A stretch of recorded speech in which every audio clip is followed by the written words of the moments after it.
Joy Behar talks nepotism with Meghan McCain on The View.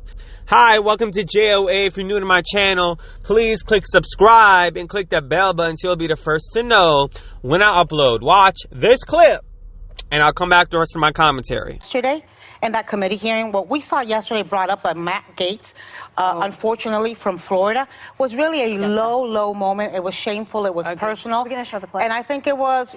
Exactly. We have a clip, so we're going to see it so that you all can enjoy it.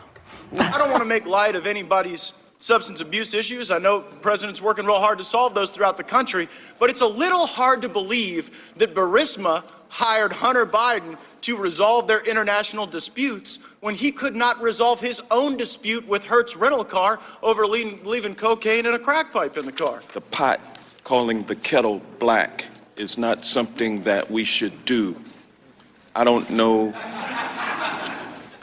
what members, if any, have had any problems with substance abuse, been busted in DUI.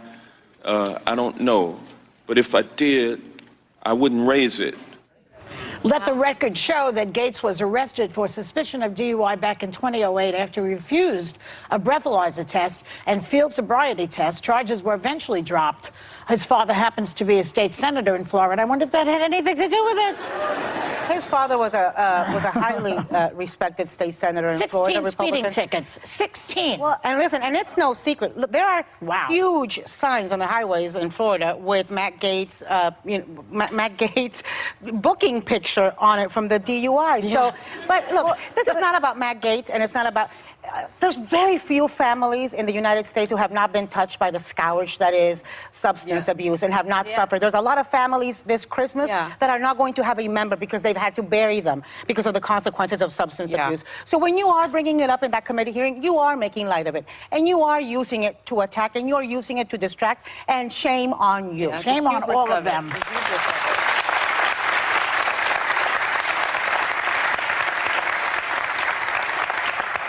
I also just don't, it has nothing to do with the point at hand.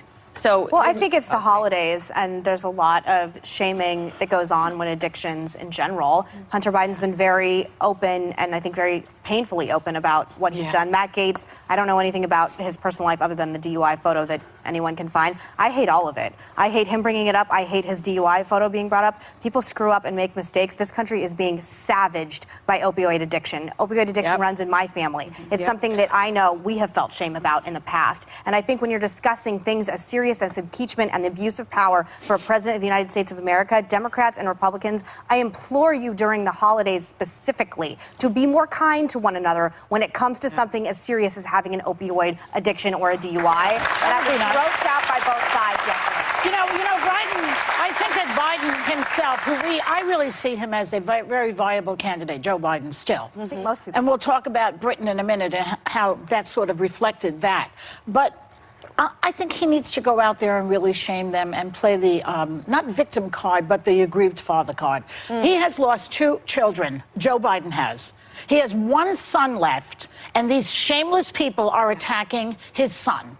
The one boy that he loves still, that he has, to go home to at night. That is the real truth of the situation. And I don't understand why Joe Biden does not... Though. Excuse me? His Burisma connections are valid. But what is not valid is bringing up his addiction. Well, the Burisma thing is nepotism, and let's just call it what it is. It's just nepotism. And if you're going to talk about nepotism, look at Trump's family. It's all over the White House. Yeah, it's in the very White House. So that's exactly what Joe Biden should be doing. He should be talking about nepotism in Washington. If you cleared the decks of everybody who's employed in a lobbying shop in Washington, who's the child of or married to a congressperson, there'd be no lobbyists left. Well, we just talked about Matt Gaetz, who got away with, how many did I say? He had 18 DUI speeding. Yes, and the one thing no one's talking about is the fact that Ivanka Trump, after taking a role in the White House, got all of these Chinese patents for things that she had been begging to get before she got into the White House. Exactly. Nobody wants to talk about that. I don't know why. The Democrats have to get tough. I think you're spot on. I think Joe Biden, he's the one person that's running that can do it and do it effectively because he connects with people's hearts at home and he has a good story to tell. I don't think he's done a I don't strong think it's playing the card. I mean, well, I think that no, but I think that his real and raw and adulterated pain that he's experienced But I think saying, like, play it the card politically, that's not why people love him. People love him because he's actually honest and open and raw about things that are very difficult and hard to talk about. Well, you have a better phrase? Come up with it, because I can't think of a better phrase. Continue to be the Uncle Joe that we all love and find so candid in speaking about pain that many Americans, especially during the holidays, have experienced, myself included, and it is the one thing that I think connects everyone throughout the country to him, and I agree with you, he should be doing it more. He should. And I hope he does, but he doesn't always listen to grief advice. is not a card you play. But he should really, I really think he should, take the opportunity to announce a very wide anti-nepotism effort in Washington. Yeah. Let's see how many Congress people are for, not having family members take advantage of their needs. But he has to admit that there was nepotism too, and right now he should. He does. So I thought this was very hypocritical.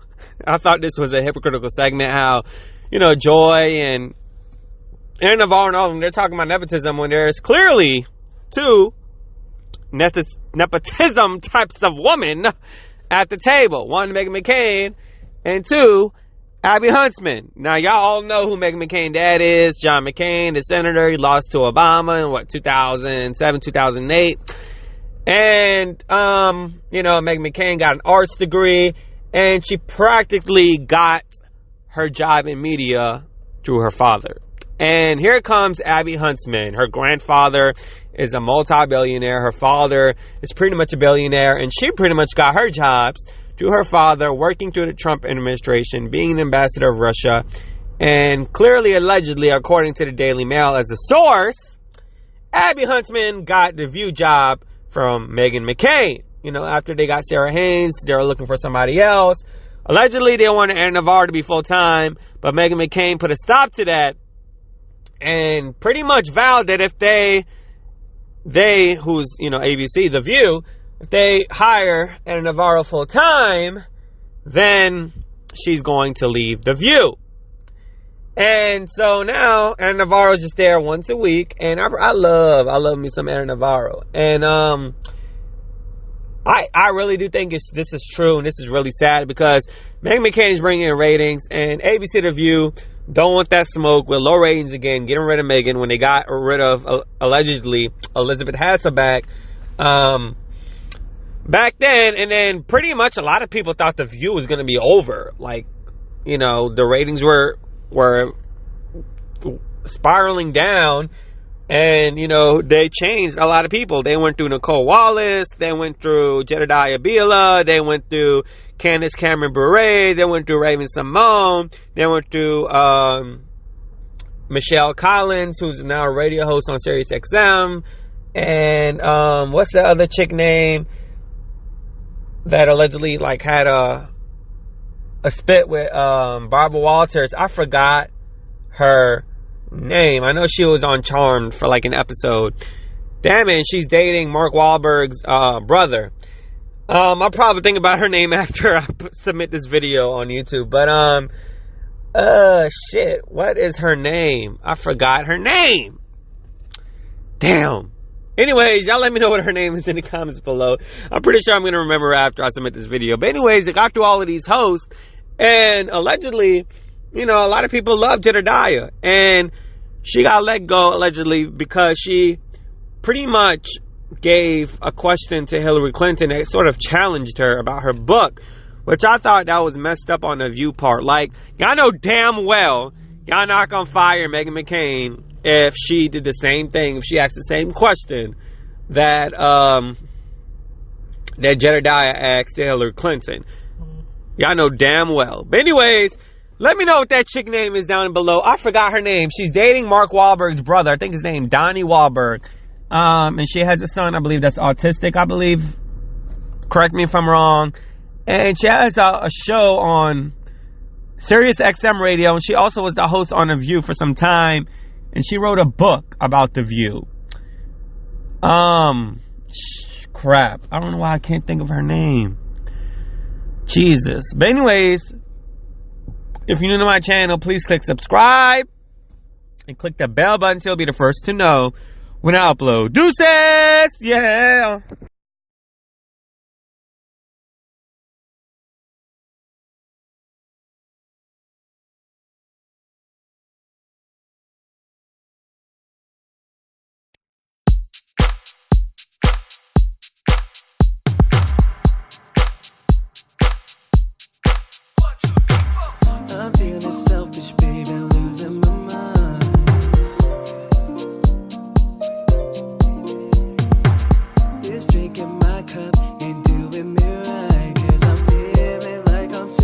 on time.